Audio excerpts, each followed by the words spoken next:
வணக்கம். இன்றைக்கி நம்ம பார்க்க போகிறது ரேஷன் கடையில் வாங்கின சேலை, பழைய யூஸ் பண்ண சேலை. இந்த சேலையில் நம்மளுக்கு என்னென்ன தைக்கலாம் அப்படின்றத பார்க்குறோம்.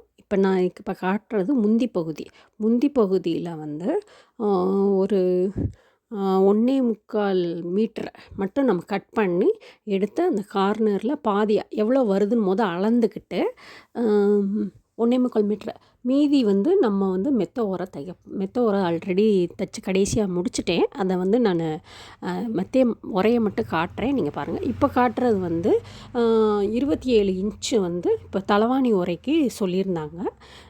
அப்போ வந்து நீளம் வந்து 27 இன்ச்சு, அகலம் வந்து 19 ப்ளஸ் தையல் அளவு 1.5 இன்ச்சு. இந்த பக்கம் ஒரு 3/4 இன்ச்சு, அந்த பக்கம் ஒரு 3/4 இன்ச்சு அகலத்துக்கு வெட்டிக்கிறேன். இப்போ முந்தி பகுதியில் வந்து நம்ம 1.25 மீட்ரு வந்து, ஏன்னா சாரீ வந்து 5.25 இருக்கும் நம்மளுக்கு. அதனால நம்ம வந்து இப்போ எடுத்து வெட்டிட்டேன். இப்போ வெட்டி தைச்சிட்டேன் பாருங்கள்.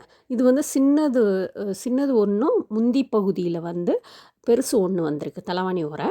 இப்போ இந்த தலவாணி உரை வந்து ஒன்று வந்து 27 இன்ச்சு வந்து நீளம், அகலம் வந்து 22. சின்னது வந்து அகலம் வந்து 21, நீளம் வந்து 19 தான். இப்போ நீங்கள் பார்க்குறது வந்து துணி மெத்தை வந்து உள்பகுதி, அதோட உரை தான் தைச்சிருக்கேன். இப்போ நீளமாக காட்டியிருக்கேன் அதே சாரியில். அதாவது கவர் மாதிரி, உரைன்றது கவர் மாதிரி. அது வந்து துணி மெத்தைக்கு தைச்சிருக்கேன். மீதி பகுதி நம்ம முந்திக்கு 1.25 மீட்ரு வெட்டினது போக மீதி 4 மீட்ரு, அதாவது கணக்கு வந்து 4 மீட்ரு. இன்ச்சஸில் வந்து 39 இன்ச்சு 1 மீட்ரு. அடுத்து வந்து இன்னொரு வந்து 37 இருக்குது டோட்டலாக. இப்போ மடிச்சிருக்கேன் பாருங்கள்.